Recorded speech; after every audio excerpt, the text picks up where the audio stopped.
Hello guys, welcome to another video. In this video, we're going to be installing Nginx with PHP on the Debian installation we did in the last video. If you didn't watch that video, I recommend going to watch it. Alright, so what we're going to want to do first is open up a terminal. And if you're using GNOME, click on this activities button in the top left corner and type term and hit enter. Now you get a terminal.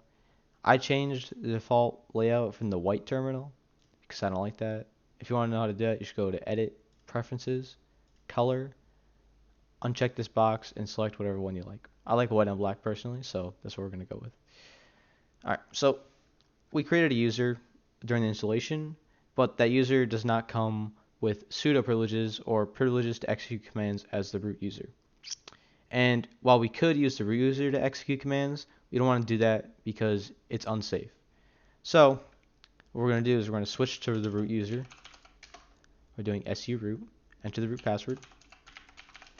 Now we're going to do nano/ett sudoers, which is the file for all the users that can use sudo and other configuration. So you can see the root user here. This is in here by default, but I added this line. But this is what it normally looks like. And what you want to do is whatever the name of your user is just type that here.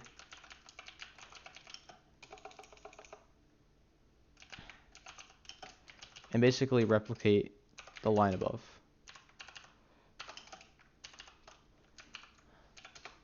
Alright, well, then you can do Control X, Y, and enter to save that file. Now your user should have sudo privileges. If you don't know the username of your user, then just before you switch to root, do this. Do who am I, and tells you the username. Once you've got that done, and save the sudoers file, do sudo apt get update to test the sudo privileges. Then you're going to type in your user's password, and it seems to be working for me, so I've got sudo privileges. So now we can move on to the next part, installing Nginx and PHP. So in order to do this, we're going to execute the following command: sudo apt get install Nginx php-fpm and php-mysql, just in case we do SQL in the future. Hit Y. That should have installed them. Alright, now that we have Nginx and PHP installed, we're going to need to configure the files. So Nginx's configuration lies in /etc nginx.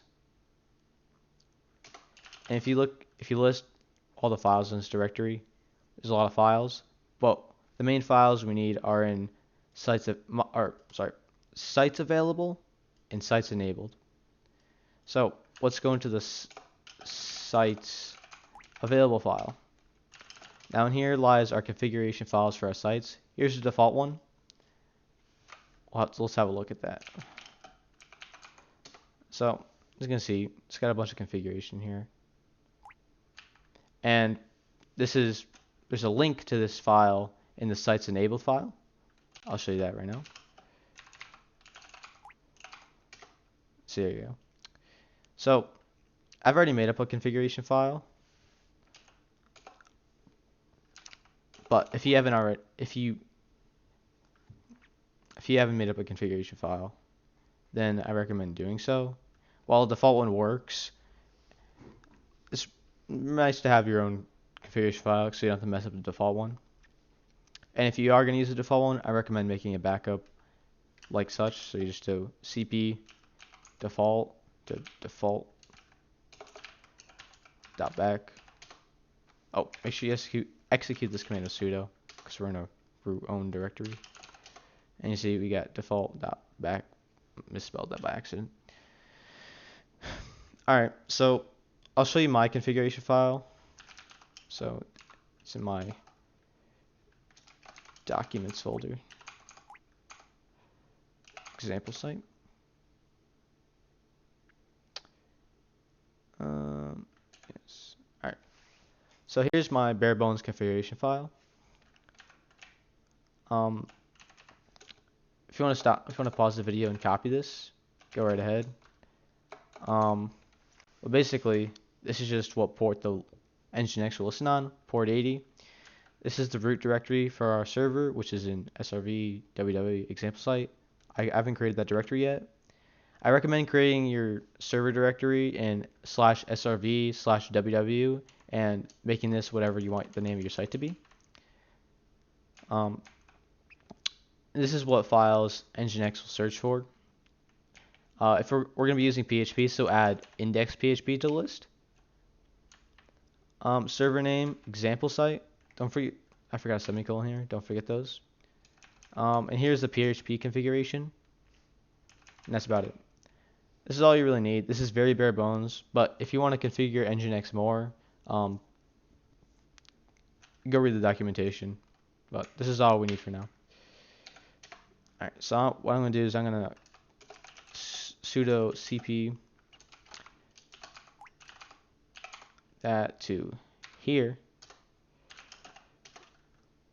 Alright, so you can see it's there. Now I'm going to remove the symbolic link, this link, in the other directory, because you can only have one in there at a time. So sudo rm sites enabled default. Now I'm going to create a new link.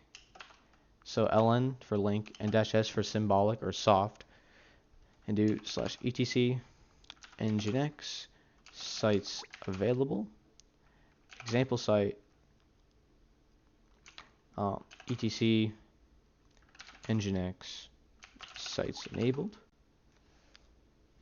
Alright, so this first parameter is where the file you're linking is located, and this is where the file or the link will go. So enter that, and we'll check to make sure the link is valid. So sites enabled, and it is. In order to test our configuration files good, we do sudo nginx-t, and everything seems successful. And in order to load this new configuration file, do sudo systemctl reload nginx. Alright, now we need to create the root directory for our server. So in order to execute this command, sudo mkdir /srv www example site.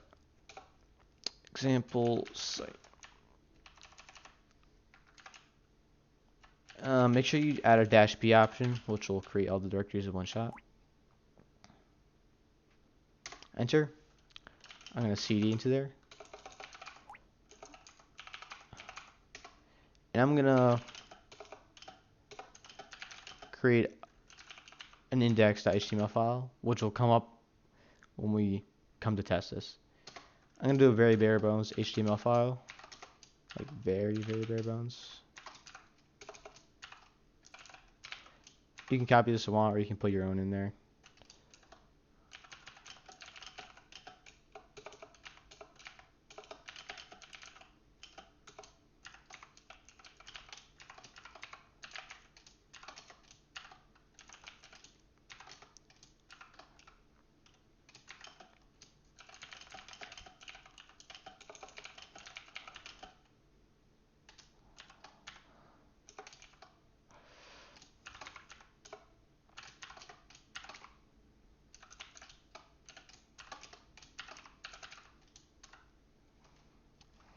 All right.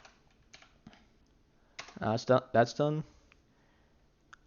In order to test it, we go into a new area, open up Firefox, type 127.0.0.1 or localhost, and then you should see the page we just created. If you don't, you might have mistyped the root directory in your configuration file, or you might have just misspelled this, something like that. I don't know. Or the file might have sufficient permissions to be read. So now we're going to test PHP. So in order to do that, I'm going to create another file called info.php. Oops, forgot to put name over there. and type this into that file. Now we're gonna add. I want to add a href in my main index file just to make this easier. So I'll do that. Index.html, and you just do this. Pause and add this to your index file. All right. Now we're gonna go to Firefox and test this. Refresh the page if it doesn't show up. PHP test, and if you typed exactly what I typed, and this comes up, something similar to this, you should be good. All right. Now, Nginx right now only works on this machine, and nobody on the network can see it. So what we're gonna do right now is open up the network. In order to do that, we need to install firewall D or a firewall daemon. So now let's execute the following command: apt get install firewall D. Yep.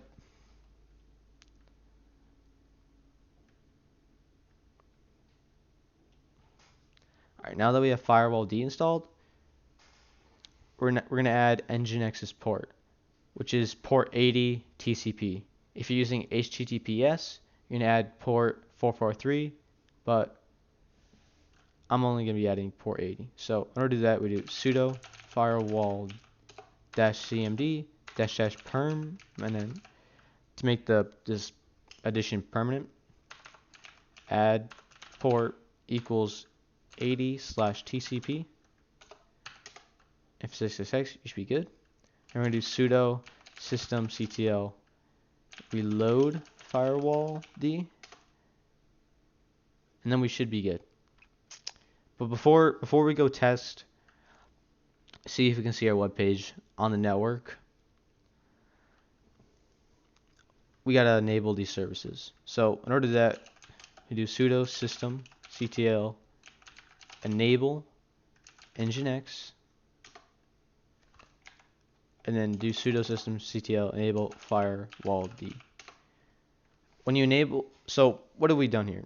When you enable a service, this means that it will start on boot. So every time we restart the computer, or this Linux computer, virtual machine, Nginx will start and firewall D will start, so we don't have to start them manually every time. All right, now let's go to the network and see if we can see our web page. But keep in mind, I am using a VirtualBox, and I do have it set up to be a bridge adapter, so it actually is on my network, my home network. So as an IP like this. So in order to get that, we need to find our IP of the machine. In order to do that, we do IPA DDR. And see, for whatever interface you're using, we're using this one. So it's this IP. So 192.168.1.134. I'm gonna go into Firefox on my regular computer, type that in, 192.168.1.134. And then we see it. You see our web page, click PHP test, and it seems to all be working. Alright, well, that concludes today's video. In the next video, I'll show you how to configure a VSFTPD, or a Very Secure File Transfer Protocol daemon, and port forward that too. So then we can have Nginx and FTP running, so people can add files over the network to your web server. All right, thank you for watching, and stay tuned until next time. Bye.